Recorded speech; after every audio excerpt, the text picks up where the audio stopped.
Meus irmãos, quando um pai e uma mãe quer chamar o filho à responsabilidade, quer trazer ele à realidade e à responsabilidade da vida, eles geralmente costumam dizer o seguinte: seja homem, seja maduro, seja grande. Isso é o que se diz comumente no meio daquelas pessoas que querem chamar o outro à responsabilidade. No meio do cristianismo não pode ser assim.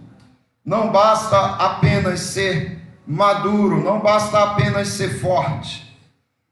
Quando um pai e uma mãe, uma família cristã, precisar chamar a atenção do outro, o que se deve ser dito é: seja um cristão de verdade. Seja uma cristã de verdade, porque o cristianismo é muito superior a qualquer conceito, a qualquer preceito, a qualquer filosofias, a qualquer comportamento humano, por mais atraente que seja. Nós estamos estudando a parte das Escrituras em Marcos capítulo 6, 45 e 46, onde Jesus Cristo dá um grande discurso a uma imensa multidão. Quando termina, Jesus diz: logo a seguir, compeliu Jesus os seus discípulos a embarcar e a passar adiante para o outro lado, a Betsaida, enquanto ele despedia a multidão. E tendo-os despedido, subiu ao monte para orar. Então nós estamos vendo aqui o quanto é importante as coisas mais simples que há no meio dos cristãos. Como, por exemplo, a educação, o respeito, a consideração de um para com o outro. A morte de Narciso na morte de Cristo é o que nós temos visto. Os cristãos narcisistas, nós vimos que eles não costumam compartilhar o seu amor. Precisamos fazer uma breve revisão para que entendamos todo o decorrer do sermão. Porque meus irmãos, eles não costumam compartilhar do seu amor, porque eles se acham preciosos demais para compartilhar do seu amor com qualquer um. Então são pouquíssimas aquelas pessoas que desfrutam do amor deste tipo de cristão. São pouquíssimas. São mais aquelas pessoas mais próximas e que geralmente quase não falham com elas. Aí sim, elas abrem seu coração, abrem seu amor para compartilhar com o outro. Mas se alguém falha com ela, pronto, aí já é uma barreira que se cria. Por quê? Porque essa pessoa é inferior a mim. E os inferiores jamais experimentarão do meu amor. Nós vimos que um gesto simples de educação, como o de Jesus Cristo aqui, que despedia a multidão. Jesus Cristo aqui está destruindo qualquer tipo de narcisismo. Quem é Narciso? O que é o narcisismo? Nós vimos que é um mito grego de um jovem Narciso que era muito belo, era tão belo que ele não podia se olhar no espelho. Que se ele olhasse, se ele visse o seu reflexo, ele se apaixonaria de tal forma que ele jamais sairia daquele lugar, porque estaria sempre enamorado de sua própria imagem. Nós vimos também a respeito de uma ninfa chamada Eco, que se apaixonou por Narciso, porém foi desprezada por ele, e aí, sobre gritos melancólicos, ela se refugia nos penhascos, e daí as pessoas tiram aquela ideia de que, olha, quem está respondendo ali é o Eco. Que Eco? Aquela jovem que foi desprezada por Narciso, quando você grita e ali vem aquele Eco respondendo. Vimos que Narciso acha feio tudo que não é espelho, como também muitos cristãos acham feio tudo que não amacie o seu ego. Assim são estes cristãos. Nós vimos que Jesus Cristo tinha todos os motivos do mundo para ignorar aquela multidão e sair dali rapidamente. Um dos motivos era que era muita gente que tinha ali. Mais de 5.000 pessoas, só de homens tinha 5.000, sem contar mulheres e crianças. E Jesus Cristo fez questão de se despedir de toda aquela multidão. Vimos também que Jesus Cristo anteriormente havia sido rejeitado pelos seus próprios conterrâneos. Ou seja, expulsaram Jesus Cristo, não creram nele. E ele tinha sim motivos para descarregar ali toda essa rejeição contra aqueles que estavam diante dele. Há pouco tempo também, recentemente, ele tinha perdido o primo, o seu precursor, João Batista, o qual teve a cabeça decapitada. O cansaço e o esgotamento físico também, como o próprio Jesus Cristo disse: vinde repousar um pouco à parte, num lugar deserto, porque eles não tinham tempo nem para comer, visto serem numerosos os que iam e vinham. Então, depois de atender uma multidão durante muito tempo, depois de ter fome, depois de ter cansaço, Jesus Cristo disse: vamos para um lugar, vamos descansar, repousar um pouco. E o que acontece? Quando Jesus Cristo vai para o lugar de descanso, a multidão identifica para onde eles estão indo, corre na frente, chega primeiro para ser atendido por eles. E Jesus Cristo os atende. A responsabilidade também de alimentá-los. Uma grande multidão com fome, Jesus Cristo os alimenta. O que nós concluímos, meus irmãos, é que o complexo de Narciso habita no coração de muitos crentes, que escolhem, selecionam, elegem aqueles que desfrutarão de sua beleza, de sua simpatia, de sua educação. Infelizmente é isso que tem acontecido. Os crentes, eles não cumprimentam, eles não fazem o bem a quem Cristo manda, não. Eles cumprimentam, eles são educados e eles fazem o bem a quem eles querem, aqueles que lhe agradam os olhos. Então, se eles se encantarem por essa pessoa, eles farão. Se essa pessoa for julgada inferior, eles a ignorarão e eles jamais farão o bem para estas pessoas. Os cristãos narcisistas são apenas mais um do mesmo neste mundo. Só mais um. É o que nós veremos hoje. Logo a seguir, compeliu Jesus os seus discípulos a embarcar e passar adiante para o outro lado, a Betsaida, enquanto ele despedia a multidão. É isso o que nós veremos hoje. A preocupação de Jesus Cristo em ser educado com a grande multidão. Jesus Cristo saúda, despede-se de toda a multidão, revelando aos discípulos a importância de ter respeito e consideração pelo próximo. Aqui Jesus Cristo está deixando claro que você não pode ignorar as pessoas. Você tem que considerá-las, você tem que ter respeito e consideração por elas. Agora, pode-se levantar a seguinte questão: mas Jesus Cristo estava aqui diante de pessoas que o admiravam, que o respeitavam, que o viam como uma pessoa importante, pessoas que o tratavam bem. Então, fácil tratar essas pessoas bem, porque afinal de contas elas estavam tratando Jesus bem. É preciso abolir esse equívoco, meus irmãos. Na verdade, esses que estavam diante dele, sendo ensinado, alimentado e tratado com todo respeito e educação, seriam aqueles que iriam murmurar contra ele. Entendem? Essa mesma multidão que foi alimentada por ele, tratada com educação, outra vez foi encontrar com ele, e quando estava aquela multidão diante dele, foram atrás de quê? Jesus Cristo identificou que eles estavam interessados apenas em comer do pão que ele tinha multiplicado. E Jesus Cristo disse: olha, eu sei que vocês estão aqui por causa do pão que vocês comeram. Não é pelo que eu faço, é pelos pães. E Jesus Cristo disse para eles: olha, alimentem-se e comam do pão da vida. Eu sou o pão da vida. E o que aconteceu? Se aborreceram com Jesus Cristo e murmuravam, pois, dele os judeus, porque disseram: eu sou o pão que desceu dos céus. Aquela multidão é esta, entendem? Então elas não tinham nenhum pingo de consideração pelo Senhor Jesus Cristo. Aquela multidão também foi aqueles que pediram a cabeça de Jesus Cristo. Quando Pilatos perguntou: quereis que eu vos solte Barrabás ou a Jesus, chamado Cristo? De novo, perguntou-lhes o governador: qual dos dois quereis que eu solte? Respondeu eles: Barrabás, ou seja, soltem o criminoso. Replicou-lhe Pilatos: que farei então de Jesus, chamado Cristo? E o povo respondeu: seja crucificado. Responderam todos. Que mal ele fez? Perguntou Pilatos. Porém, cada vez clamavam mais: seja crucificado.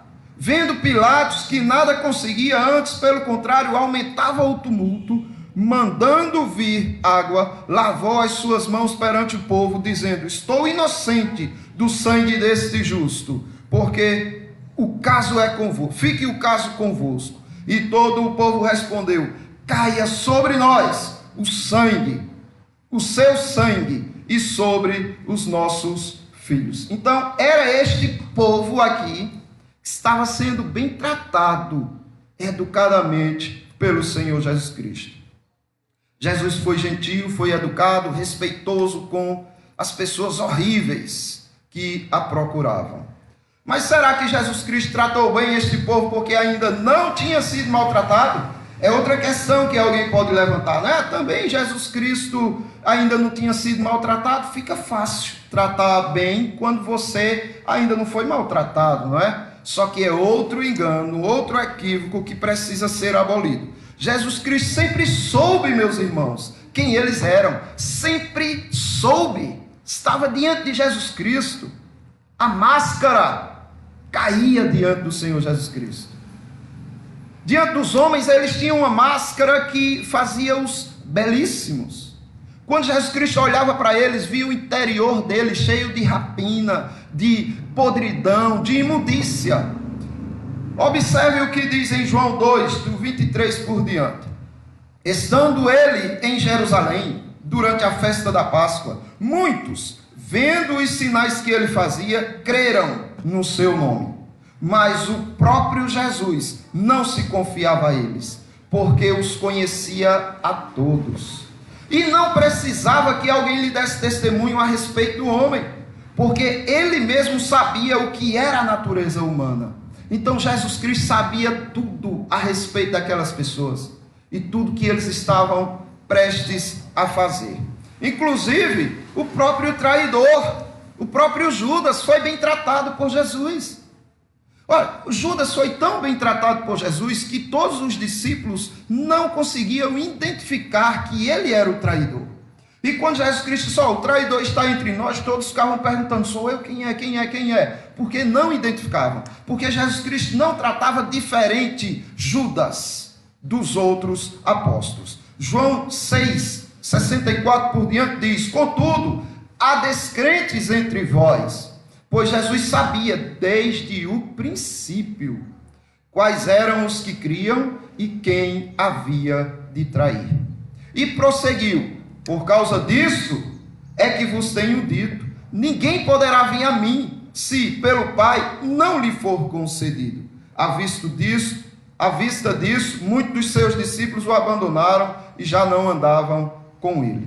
Jesus Cristo sabia quem era que cria, quem era que ia traí-lo, quem era que ia fazer mal a ele, e mesmo assim os tratou com toda a educação. Veja como Jesus Cristo tratou o próprio Judas. Mesmo conhecendo quem ele era, Mateus 26, do 48 por diante. Ora, o traidor lhes tinha dado este sinal: aquele a quem eu beijar é esse, prendei-o. E logo aproximando-se de Jesus, lhes disse: salve, mestre, e o beijou. Mas Jesus, porém, lhe disse: amigo, para que viestes? Aqui Jesus Cristo está fazendo uma pergunta retórica, pois ele mesmo já sabia quem era o traidor. Nisto aproximaram-se deles e deitaram as mãos em Jesus e o prenderam.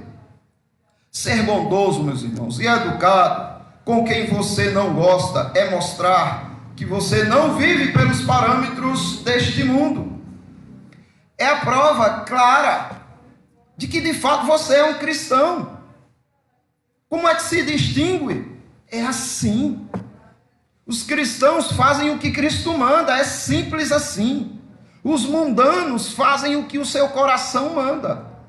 Se você anda fazendo apenas aquilo que o seu coração te indica fazer, você é um mundano no meio dos cristãos. Nem tudo que está dentro da água é peixe.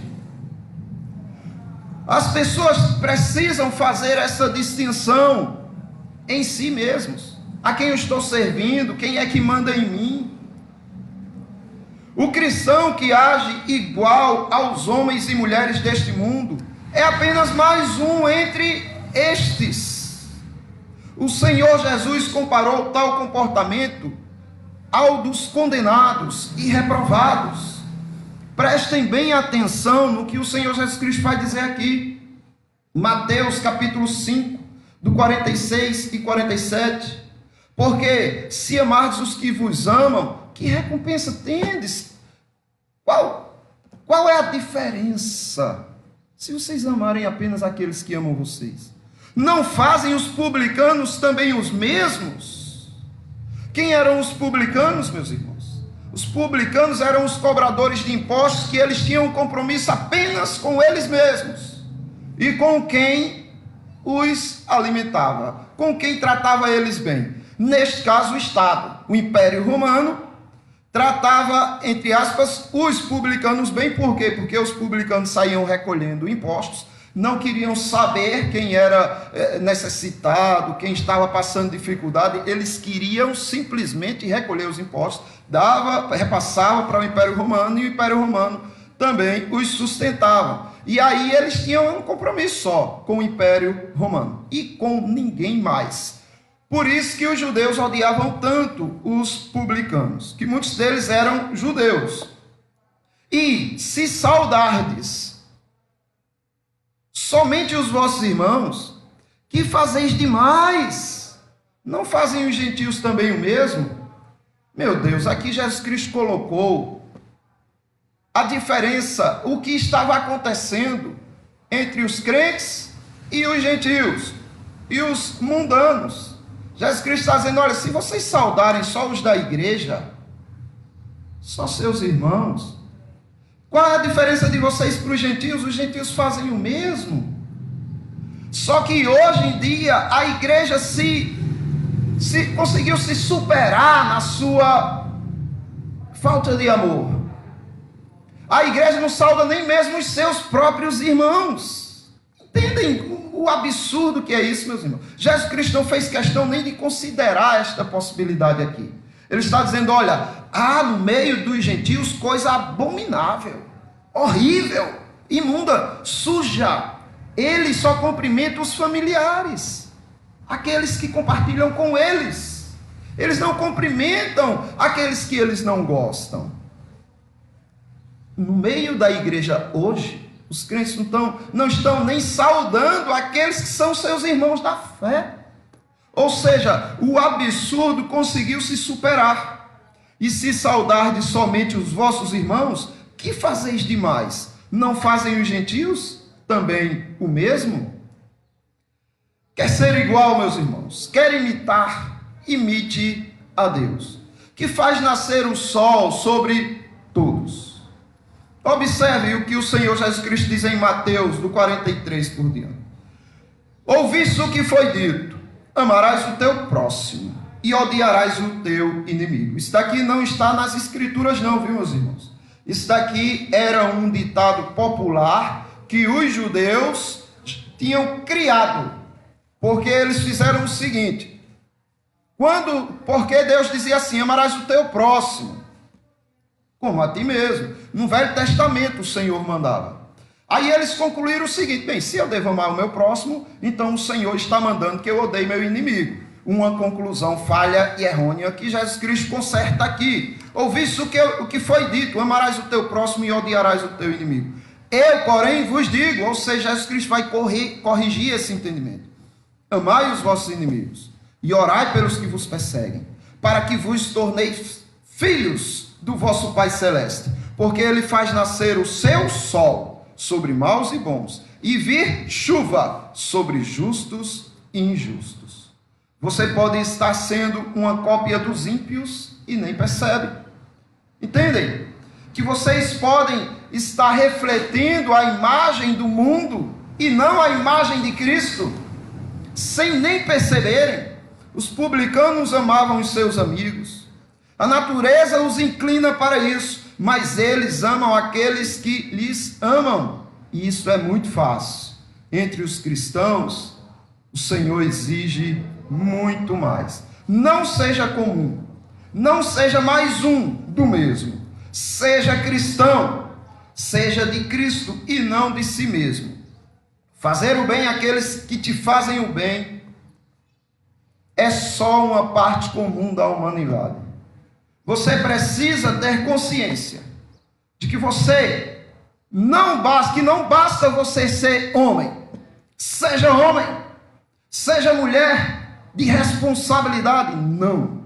Seja cristã, seja cristão. Isso exige muito mais, meus irmãos, do que qualquer ordenança que este mundo possa fazer. Até os de má fama expressavam gratidão. Assim eram os publicanos, por exemplo. Eles eram gratos. Mas Jesus Cristo está dizendo o seguinte: sejam melhor que eles. Vocês precisam superar os publicanos. Porque se vocês forem nivelados segundo a régua dos publicanos, vocês são iguais a eles. Vocês não têm parte comigo. Vocês não têm nada comigo. Ou vocês são superiores, ou são iguais. Ah, então eu tenho que me achar melhor. É muito pelo contrário. Quanto mais indigno você se sentir, quanto mais fraco você se sentir, quanto mais imperfeito, quanto mais insignificante você se sentir, mais respeito você terá pelo próximo. Porque os publicanos, eles se achavam importantes, porque eles eram reconhecidos pelo Estado romano. Se o Senhor ordenou que você deveria ir além dos publicanos, o Senhor revelou que você deveria ir muito além, além dos escribas e fariseus, meus irmãos. Já imaginaram o que é isso? Jesus Cristo disse: olha, não sejam iguais os publicanos, nem os gentios. Estejam acima, no sentido de humildade, de obediência, de respeito. Estejam acima. Depois Jesus Cristo chama-os à responsabilidade e agora coloca eles na régua dos escribas, dos fariseus, as pessoas mais religiosas da época, os maiores líderes entre o povo judeu. Jesus Cristo diz o seguinte: porque vos digo que, se a vossa justiça não exceder em muito a dos escribas e fariseus, jamais entrareis no reino dos céus. Percebem a responsabilidade que pesa sobre você como cristão? Se você não conseguir ser superior aos escribas e fariseus, no meu reino você não entra. Meus irmãos, isso é sério, seríssimo. Ser cristão não é uma brincadeira. Quando você diz que é um cristão, você diz que crucificou o velho homem. Você diz que morreu. Você diz que já não existe mais. Você diz que agora quem vive em você é Cristo. E que Cristo é esse? Que não tem respeito até pelos próprios irmãos. Você pode ser uma blasfêmia ambulante e nem percebe. Porque o povo pode olhar para você e dizer: olha um cristão ali. Nossa, cristão, representante de Cristo, imitador de Cristo. Significa que Cristo vivia dessa forma. Arrogante, soberbo, presunçoso, cheio de rancores no coração. Será que era assim que Cristo vivia? Porque se foi, que triste. Então você pode ser uma blasfêmia ambulante e nem percebe, por causa de sua arrogância, por causa da sua presunção. Ou você supera os escribas, os fariseus, os gentios, os publicanos, ou você não tem parte no reino de Cristo. Ou você está acima do mal, ou você será do mesmo nível que ele. É simples assim. É simples. Ou está acima ou é igual. Ou você está acima do mal ou é igual ao mal. Você deve, portanto, saudar a quem não te sauda, fazer o bem a quem te faz o mal, amar os seus inimigos para que possa superá-los. Você foi chamado para sair de si mesmo. Saia dessa bolha. Saia de dentro desse mundinho insignificante, pequeno, e conheça na realidade o mundo do cristianismo, o reino de Cristo.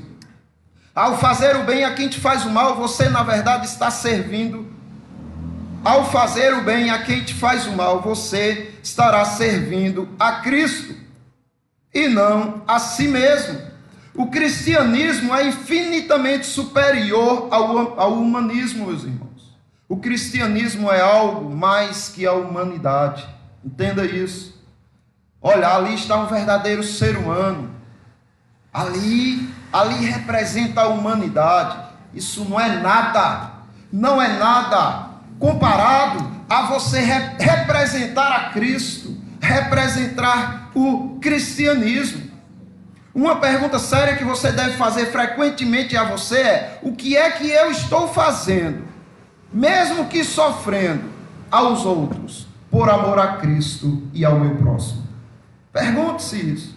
O que é que eu ando fazendo, mesmo sofrendo humilhações, maldades, o que é que eu ando fazendo ao meu próximo, aos outros, por amor a Cristo e a eles? Não seja mais um do mesmo, não seja um narcisista, seja um cristão. Você deve copiar a Deus e não aos homens. Então, meus irmãos, eu encerro lembrando a vocês: os cristãos narcisistas, eles não compartilham seu amor, porque eles acham que o seu amor é precioso demais para eles compartilharem com qualquer um. Os cristãos narcisistas são apenas mais um do mesmo. Eles não têm diferenciação. Olha, se um cristão narcisista não for visto andando com a Bíblia na mão indo para a igreja, se ele não for visto assim, ninguém vai saber que ele é cristão, porque ele é igualzinho aos outros. Ele é só mais um do mesmo neste mundo. Agora, as coisas complicaram mais ainda, não é? Porque a Bíblia você guarda no celular. Então, está difícil encontrar os crentes, não é verdade? Para encontrar os crentes, olha um crente com a Bíblia, ali é um crente, está indo com a Bíblia na mão. Hoje em dia, um celular no bolso, porque afinal de contas a Bíblia está no celular. E aí ninguém mais consegue identificar quem é crente ou quem não é. E se existem aqueles crentes que vivem igual os gentios, ou que vivem igual os fariseus, que vivem igual os publicanos, os escribas, aí é que não serão identificados mesmos. Os cristãos econistas lamentam de tudo. É o que nós veremos no próximo domingo, se Deus assim permitir. Porque nós vimos a história da ninfa Eco, não é? Da jovem Eco, que se apaixonou por Narciso, mas ela se vitimizou de tal forma que ela definhou por dentro e morreu entre os penhascos sob gritos melancólicos. E por quê? Porque não recebeu a retribuição do amor que tinha oferecido. E assim são muitos cristãos também. Existem aqueles arrogantes que acham que não devem compartilhar o seu amor com qualquer um. Por outro lado, existem aqueles vitimizados, que qualquer coisinha é motivo para eles gritarem melancolicamente e definharem dentro de si.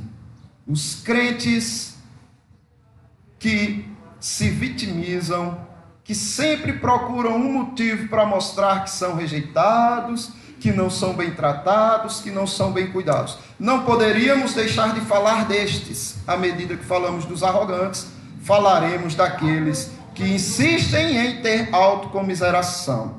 Meus irmãos, que Deus abençoe a todos, que Deus fortaleça o seu povo. Vamos responder a mensagem. Entramos para o momento do culto. Senhor, a Ti respondemos.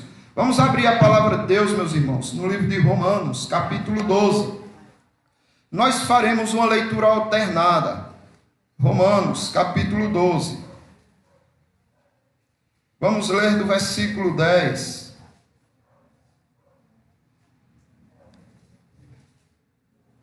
O amor seja sem hipocrisia. Detestai o mal, apegando-vos ao bem. Do 9, né? Aí o 10 agora. Amai-vos cordialmente uns aos outros, com o amor fraternal, preferindo em honra uns aos outros.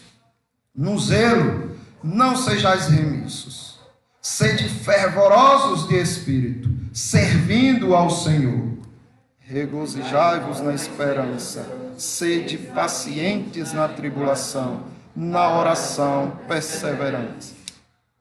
Compartilhai as necessidades dos santos, praticai a hospitalidade, abençoai os que vos perseguem, abençoai e não amaldiçoeis. Alegrai-vos com os que se alegram, chorai com os que choram. Tende o mesmo sentimento uns para com os outros, em lugar de serdes orgulhosos, condescendei com o que é humilde, não sejam sábios aos próprios olhos. Não torneis a ninguém mal por mal, esforçai-vos por fazer o bem perante todos os homens. Se possível, depender de vós, tende paz com todos os homens. Não vos vingueis a vós mesmos, mas dai lugar à ira, porque está escrito: a mim pertence a vingança, eu é que retribuirei, diz o Senhor. Pelo contrário, se teu inimigo tiver fome, dá-lhe de comer, se tiver sede, dá-lhe de beber, porque fazendo isto, amontoarás brasas vivas sobre a sua cabeça. Não te deixes vencer do mal, mas vence o mal com o bem. Amém, meus irmãos. Vamos cantar um hino ao Senhor nosso Deus. Os irmãos fiquem de pé.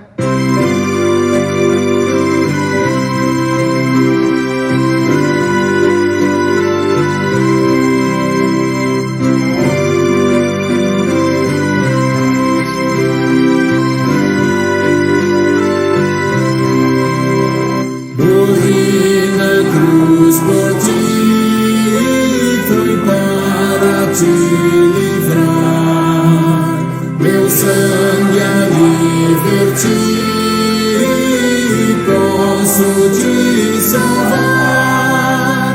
Morri na cruz por ti, que fazes tu por mim. Morri na cruz por ti, que fazes tu por mim. Vivi assim por ti, sofrendo intensa dor, e tudo fiz aqui por ser teu Salvador. Morri na cruz por ti, que fazes tu por mim. Por ti, que fazes tu por mim. Sofri na cruz por ti, a fim de te salvar. A vida consegui, agora vou dar. Morri na cruz por ti, que fazes tu por mim.